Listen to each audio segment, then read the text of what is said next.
I'll just remind you, was polling so well at the very beginning. When things started for Ron DeSantis, he looked like the new Trump.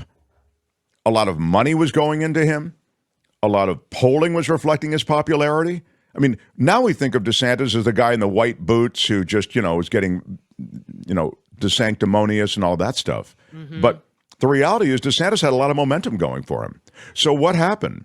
First of all, a lot of things happened. He hired total neophytes, people who had no idea what they were doing in politics.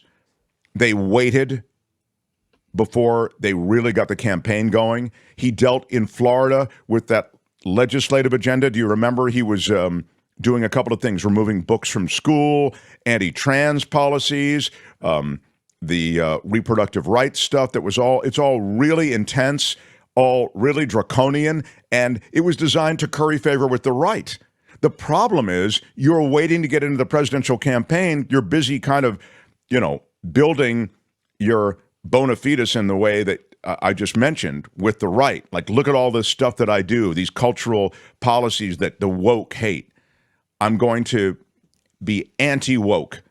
Well, you're so busy doing that, he never got into the race. By the time he got there, he wasn't showing up.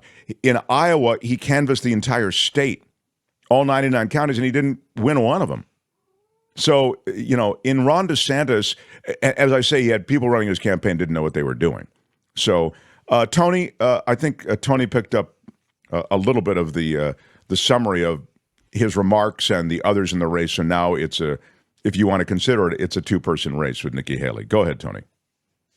That a majority of Republican primary voters want to give Donald Trump another chance. Florida Governor Ron DeSantis suspending his campaign yesterday, throwing his support behind former President Trump and taking a parting shot at former GOP rival Nikki Haley. We can't go back to the old Republican guard of yesteryear, a repackaged form of warmed-over corporatism that Nikki Haley represents. That's the sound of a two-person race. Yet on the campaign trail, both Haley and Trump wish DeSantis well. I'd like to take time to congratulate Ron DeSantis. And they continue to trade barbs. The majority of Americans disapprove of Trump and Biden. She's unelectable.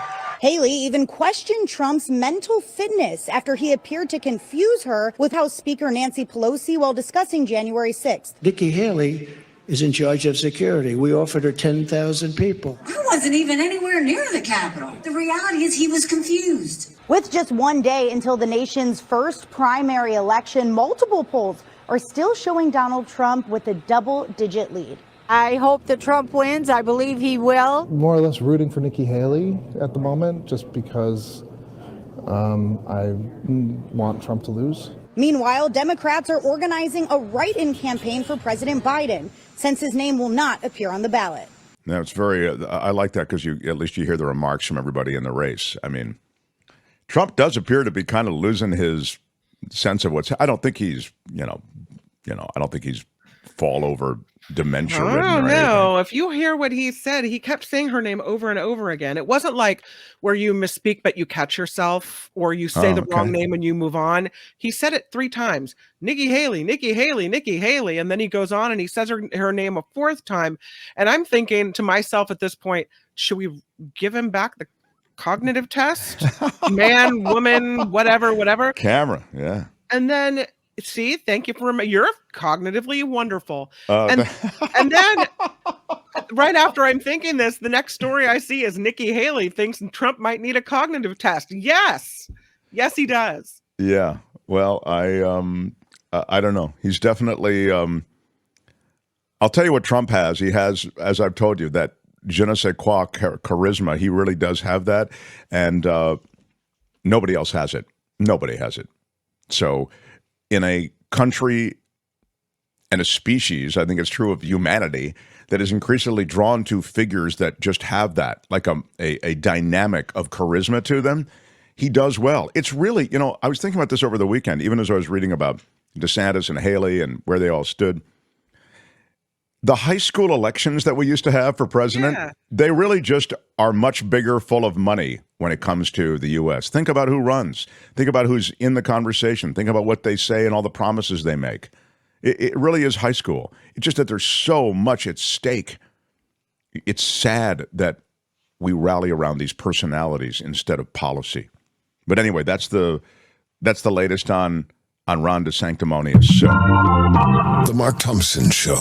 Hi, it's Mark, and I thought that was great. Hit the notification bell. You'll know whenever there's a new video being dropped, and please subscribe to our channel to help us save the universe.